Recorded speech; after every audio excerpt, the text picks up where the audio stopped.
You're listening to WZYE 95.9 FM. You are listening to WZYE 95.9 FM. The most influential name in Caribbean radio in the tri-state area. Broadcasting from East Orange, New Jersey. The most influential name in Caribbean radio. WZYE 95.9 FM.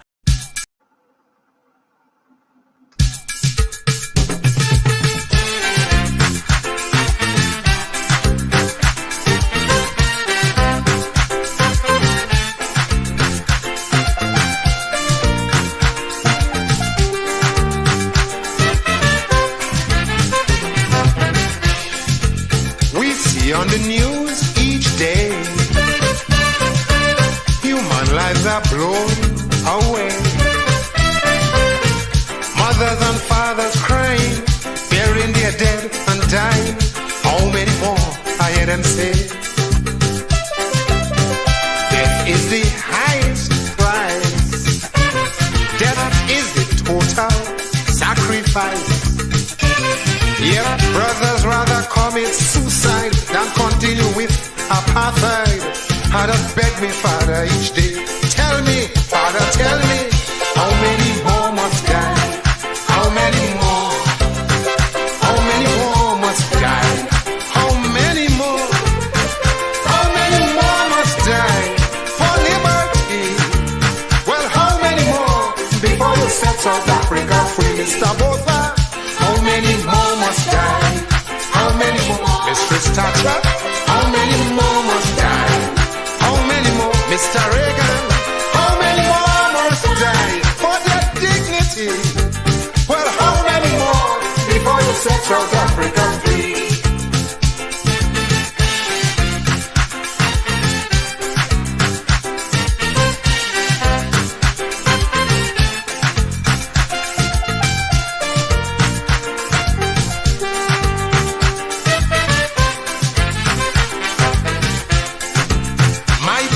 Demand, I quote, is simply one man, one vote. But this was Mr. Botha's answer. Bullets, tear gas and murder. Every day is a massacre. Then he publicly stated his view. He said black people like me and you will always be dominated and forcibly subjugated, and we'll have no say in South Africa. Help we, Father, help we. How many more must die? How many more? How many more must die? How many more? How many more must die for their liberty? Well, how many more before they set South Africa free? Mr. Botha, how many more must die? How many more? How many more must die? How many more? How many more must die for their dignity? Well, how many more before you set South Africa free, Mistress Thatcher?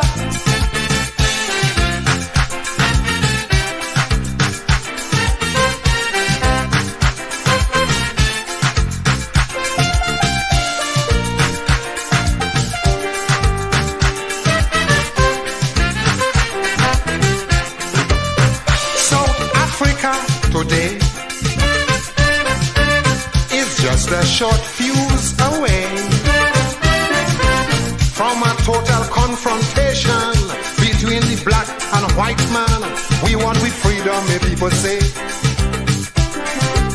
They have made it very plain.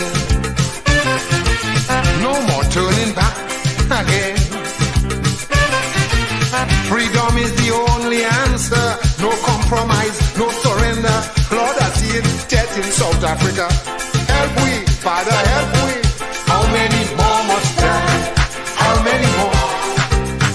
How many more must die? How many more? How many more must die for their liberty? Lord, how many more before you set South Africa free, Mr. Botha? How many more must die? How many more? How many more must die? How many more?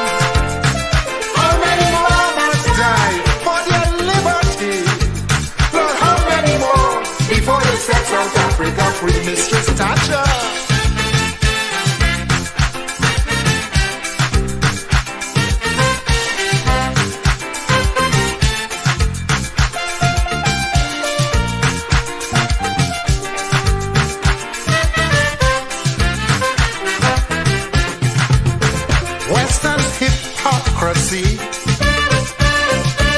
now exposed for all to see. They're going to the greatest extreme to protect their racist regime while extending their sympathy to it. But history will denounce this shame. I say they're the ones to blame, protecting their vested interests, impeding the black man's progress, the so-called gods of democracy. Murder, Mr. Voter, how many more must die? How many more? How many more must die? How many more? How many more must die for their liberty? Lord, how many more before they set South Africa free? Mr. Voter, how many more must die? How many more? Mistress Thatcher, how many more must die? How many more? Mr. Reagan, how many more must die for their dignity? Lord, how many more before you set South Africa free? Tell me, how many more must die? How many more? How many more must die? How many more? How many more must die for their liberty? Lord, how many more before they set South Africa free? Tell me, how many more must die? How many more? How many more must die? How many more?